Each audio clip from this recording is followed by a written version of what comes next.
Terima kasih teman-teman, lengkap ini. Jadi barusan saya menerima pelaku UMKM, para pebisnis dan juga para analis ekonomi dari berbagai perbankan.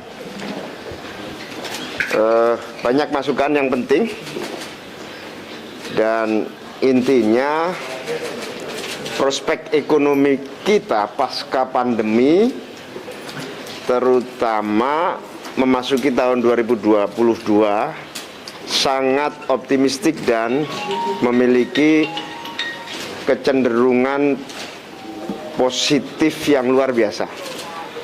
Akan banyak momentum-momentum ekonomi untuk recovery terhadap 2 tahun pandemi yang tidak efisien.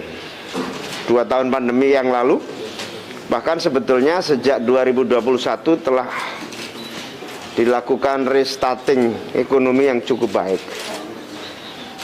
Mereka menyatakan bahwa 2022-2023 akan ada tren momentum-momentum perbaikan yang dahsyat dan akan ada peluang untuk bangkit lebih baik dibanding negara-negara manapun.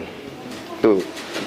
Nah, beranjak dari masukan-masukan itu dan hasil kunjungan saya ke berbagai daerah, setelah mengalami masa 2 tahun ya dibilang inefisien pandemi dan stagnasi kegiatan sosial, politik, ekonomi masyarakat, terutama yang paling terpukul adalah UMKM. UMKM mengalami masa sulit, tetapi juga saya bilang tidak hanya ekonomi, sosial, pendidikan, dan politik juga mengalami stagnasi 2 tahun. Dari kunjungan saya ke daerah dan melihat prospek yang sangat positif ke depan ini, momentum ini tidak boleh diabaikan. Momentum yang baik-baik ini ke depan tidak boleh diabaikan.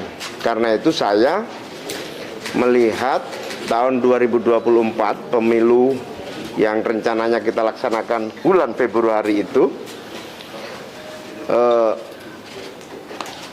jangan sampai prospek ekonomi yang baik itu terganggu karena pemilu. Pemilu itu biasanya ada 3 kondisi. Yang pertama, para pelaku ekonomi melakukan freeze, pembekuan, wait and see and stop agresivitas ekonomi saat pemilu. Yang kedua,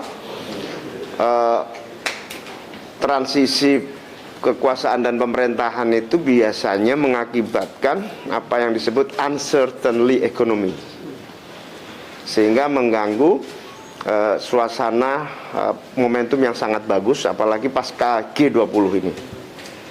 Yang ketiga, pemilu itu juga dikhawatirkan moga-moga tidak terjadi eksploitasi ancaman konflik lah begitu. Oleh karena itu, dari seluruh masukan itu saya mengusulkan pemilu tahun 2024 ditunda 1 atau 2 tahun. Ditunda 1 atau 2 tahun agar momentum perbaikan ekonomi ini tidak hilang dan kemudian tidak terjadi freeze untuk mengganti stagnasi selama 2 tahun masa pandemi itu. Ya setahun lah, kalau enggak ya sampai 2 tahun maksimal, kira-kira begitu. Moga-moga usulan saya nanti saya sampaikan ke teman-teman pimpinan-pimpinan partai, saya usulkan ke Pak Presiden. Nah, bagaimana, apakah bisa betul ya, nanti kita lihat saja apakah mungkin bisa diundur atau tidak. Itu aspirasi yang disampaikan tadi ya? Usulan saya. Masa jabatan presiden gimana Pak? Apa? Masa jabatan presiden bagaimana Pak dipimpin triumvirat? Enggak, diundur pelaksanaan pemilu saja. Usulan saja, nanti kan tergantung partai-partai lain juga. Jadwal pemilu harus direvisi, Mas. Apa? Jadwal pemilu harus direvisi. Ya diundur saja, tidak ada yang dirubah. Ya, terima kasih. Terima kasih.